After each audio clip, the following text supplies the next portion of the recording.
This week on the Retirement Quick Tips podcast, I'm ranking the worst investments for retirees. These are the ones that after 17 years, I've seen them backfire enough times. And in some cases, they can ruin someone's finances in retirement.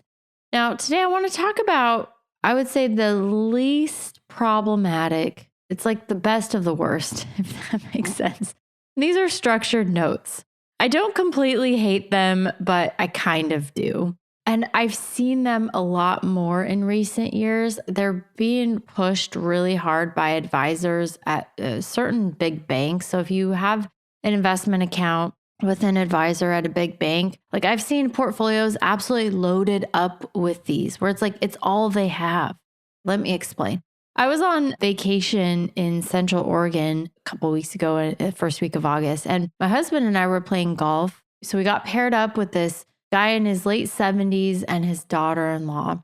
He lives there in this community where the golf course is. And when he found out what I did for a living, he asked me what I thought about his sister's situation. So he explained that he used to manage the investments for his sister and her husband, not like as a paid financial advisor, but like she basically handed him the reins and said, here, help me with these investments. And he had a finance background and things like that and some knowledge to be able to do that.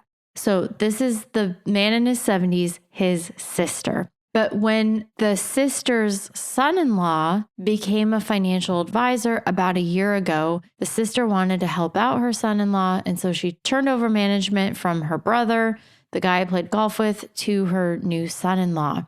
First red flag, son-in-law is a brand new advisor still cutting his teeth. He has absolutely no idea what he's doing. Then he told me that the son-in-law worked for one of the big investment banks. It's a household name. You would all know the name of this company. There's only a handful of these. And so over the past year, the son-in-law has been managing his mother-in-law's investments, and they've actually lost money. So this is the second big red flag, because if you go back 12 months, almost nothing has lost money.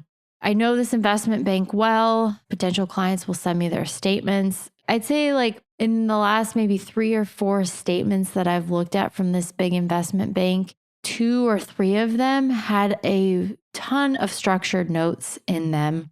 When he told me that it had lost value, I was like, gosh, that's so odd, because like nothing, almost nothing, has lost value as long as it's a diversified portfolio. Stocks have gone up, bonds have gone up, everything's up, unless you're buying individual stocks and have like a super concentrated portfolio.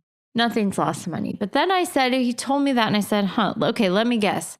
The son-in-law put them in structured notes or UITs, one of the two, unit investment trusts. And the brother was like, bingo. I knew exactly what it was because, like I said, I've seen these from clients, potential clients with money at this particular investment bank. Lately, they're just chock full of these structured notes. And here's what they are. So you're typically only going to see structured notes when you work with or have your investments with a large financial institution, large investment bank. These are the household names, the biggest of the biggest ones. Now, technically, these are debt instruments, debt securities issued by that particular bank. They can be issued for a ton of different time periods, but most often I see them for anywhere from like a year to 2 years. They're generally shorter, like 12 to 18 months. And so what happens with these structured notes is that the returns of them, it's not like a typical bond or a CD that is just going to pay you a set interest rate and it's going to mature in 12 to 18 months. The returns of them are linked to the performance of some underlying asset that's not a bond. It's generally like a basket of stocks, but they're highly customizable. So it could be like commodities. It could be tied to just like a handful of different stocks. You can get real cute with it and highly customize these things. And people buy them. I get it. In theory, it sounds like the perfect investment because you make money when the underlying asset or whatever that structured note is, whatever that's based on, when that basket of investments, if it goes up in value, but the note is structured so that it provides loss or downside protection if those underlying assets lose value. So you get all the benefits of the gains, but you're protected on the downside as well. Sounds fantastic, but the devil is in the details because structured notes have several what I would call dings or check boxes. They check the boxes of things that you want to be careful of and want to watch out for. One is that they're not liquid. If you need to sell it before the maturity date, too bad. You're going to have to sell it at like a fire sale price because there's no active secondary market where people are buying these things after they're issued. Now, the real reason why I think that these are garbage and I hate these investments, particular for retirees, but any investor, is the frequency of which I see them. Why is this entire portfolio for this client loaded up with structured notes? And it's because of the fees.